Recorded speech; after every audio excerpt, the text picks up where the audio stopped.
menambahkan saja karena sebenarnya prinsip-prinsip yang tadi sudah Mas Menteri sampaikan adalah poin-poin yang utama untuk melengkapi bahwa pertama sejak kita memulai untuk memikirkan bagaimana ada sebuah terobosan untuk menyelesaikan isu guru honorer, Mas Menteri itu sebenarnya sudah mengambil posisi dari awal sangat jelas bagaimana guru-guru kita tidak boleh ada guru yang dibayar dengan tidak layak. Jadi ini sebuah hal yang dari hari pertama Mas Menteri sudah sampaikan kepada seluruh tim dan kita memikirkan berbagai macam cara untuk melakukan itu. Hal yang tercepat yang bisa kita lakukan di awal, mungkin Bapak Ibu masih ingat adalah ketika kebijakan Merdeka Belajar ketiga, BOS itu yang tadinya dipagu 15% untuk pembayaran guru honorer bisa menjadi 50%. Dan kemudian kita terus BOS sekarang bisa jadi fleksibel, bahkan dengan masa pandemi ini kepala sekolah bisa lebih besar untuk mengalokasikan gaji untuk guru honorer. Dan kemudian komitmen untuk bagaimana guru-guru kita mendapat kesejahteraan dan perlindungan kerja yang lebih baik ini kemudian kita rumuskan dalam sebuah seleksi untuk guru ASN P3K. Mohon maaf, bisa ke halaman 2, ya betul, halaman 24, silakan Mas Iwan, mohon maaf. Untuk seleksi guru ASN P3K karena ternyata permasalahannya ada lebih besar daripada meningkatkan kesejahteraan dan perlindungan guru, yaitu bahwa di sekolah-sekolah kita, sekolah negeri yang ada, itu sekitar 40% lebih guru-gurunya tidak mengalami rekrutmen secara yang semestinya. Artinya terjadi sebuah supply dan demand, masalah supply dan demand yang sudah lama.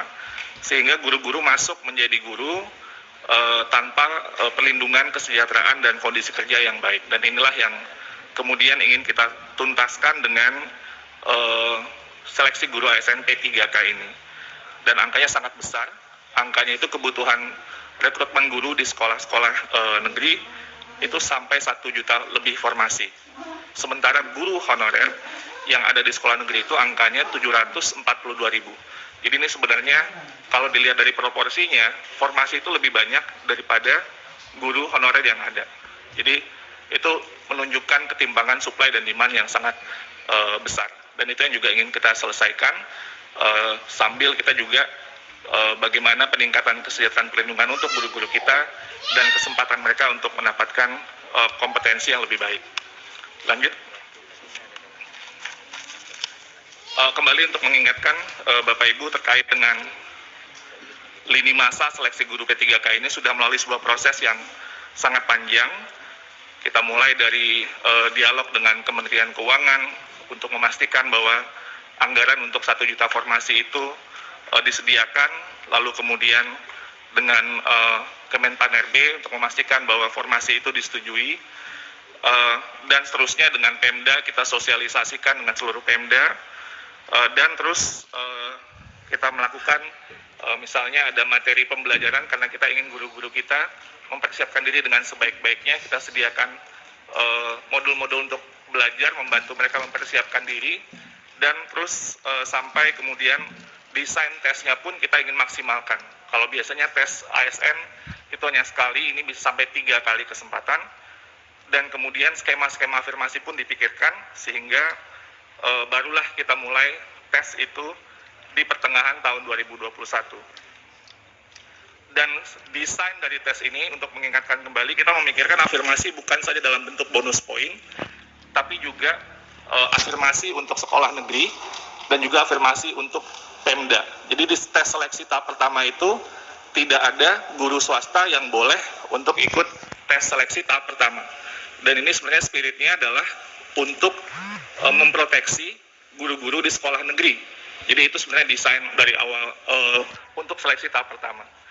Dan untuk Pemda, tadinya kita memikirkan bisa lintas Pemda, tapi ternyata kita memikirkan juga berbagai hal yang mungkin bisa menjadi pertimbangan, itu baru dibuka di tahap ketiga. Sehingga afirmasi terhadap yang di Pemda yang bersangkutan itu sampai tahap kedua. Sehingga tidak terjadi sebuah mobilisasi yang bisa jadi lebih besar gitu ya. Nah, ini afirmasi terhadap sekolah negeri itu kita desain, afirmasi terhadap Pemda juga kita desain, sebelum kemudian tahap 3 itu yang lebih artinya lebih persaingannya lebih bebas, dan kita akan melakukan optimalisasi jika masih ada formasi yang tersisa dan guru yang layak, yaitu yang lulus passing grade-nya. Lanjut. Dan inilah dengan berbagai dinamika yang terjadi pada saat perancangan dan proses seleksi, kita memberlakukan kebijakan afirmasi dan juga penyesuaian nilai ambang batas sebagai bentuk keberpihakan kita untuk mendorong semakin maksimal guru-guru kita yang bisa lulus untuk seleksi dan mendapatkan formasi ini.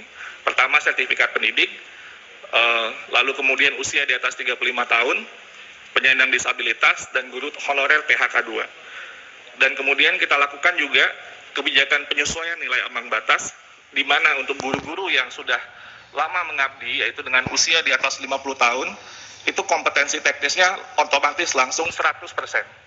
Jadi kompetensi teknis yang di Tenggarai waktu itu sangat sulit, itu kita berikan afirmasi maksimal 100% kepada guru-guru di usia 50 tahun. Ini juga masukan dari Komisi 10 pada waktu itu, dan juga mereka juga mendapatkan bonus 10% untuk kompetensi manajerial, sosiokultural, dan wawancara. Dan setelah itu pun semua peserta seleksi mendapatkan nilai afirmasi 10% dari kompetensi teknisnya. Lanjut. Nah, kondisi pada saat ini, Bapak Ibu yang terhormat, yang sudah disampaikan oleh Mas Menteri tadi, sudah 293.000 atau hampir 300.000 guru honorer yang sudah lulus formasi pada ujian pertama dan kedua dan akan segera diangkat menjadi guru P3K. Jika kita melihat angka ini dari formasi yang dilamar, nanti akan saya jelaskan, ada formasi yang dilamar, ada formasi yang tidak dilamar. Itu sekitar 75,7%. Jadi artinya angkanya cukup tinggi dari formasi yang dilamar. Atau kalau kita lihat dari total formasi, angka ini sekitar 58,0% dari 506.252 formasi. Ini angka yang sangat besar, persentase yang sangat besar. Lanjut.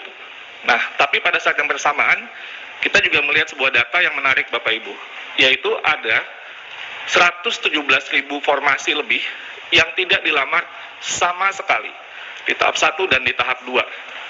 Dan ketika kita buka datanya, ternyata kita bisa melihat sebuah tren bahwa guru-guru kita tidak melamar ke daerah-daerah yang aksesnya terbatas atau terpencil, atau daerah khusus atau daerah 3T. Ini misalnya kalau di DKI Jakarta, misalnya guru-guru di Kepulauan Seribu melamarnya di Jakarta Utara, gitulah kira-kira ya. Jadi atau yang di daerah desa melamarnya ke kota di wilayah kewenangan yang sama, padahal sebenarnya kalau dia bersaing di formasi ini, itu mungkin besar kemungkinan dia akan mendapatkan formasi tersebut. Jadi ternyata banyak, ini 100.000 ini banyak sekali Bapak Ibu, ini lebih dari 20% formasi yang tidak dilamar sama sekali. Ya ini nanti mungkin kita bisa isi dengan optimalisasi formasi. Tapi ini sebarannya juga ada per provinsi yang mungkin juga bisa menjadi perhatian Bapak Ibu sekalian. Lanjut. Nah ini isu yang saya yakin Bapak Ibu sudah sangat sering mendengar, tadi juga pimpinan sudah menyampaikan, kami pun juga terus dengan pengaduan, layanan pengaduan yang kami terima dan forum-forum yang kami ikuti dan juga berbagai macam bentuk komunikasi lainnya, ada 4 isu utama dari tahap 1 dan tahap 2. Yang pertama, itu di tahap 1 waktu itu mungkin Bapak Ibu masih ingat di akhir tahun, ketidakjelasan tentang pemberkasan untuk guru-guru yang sudah lulus di tahap 1. Ini sudah jalan, ada solusi yang segera dilakukan, yaitu surat BKN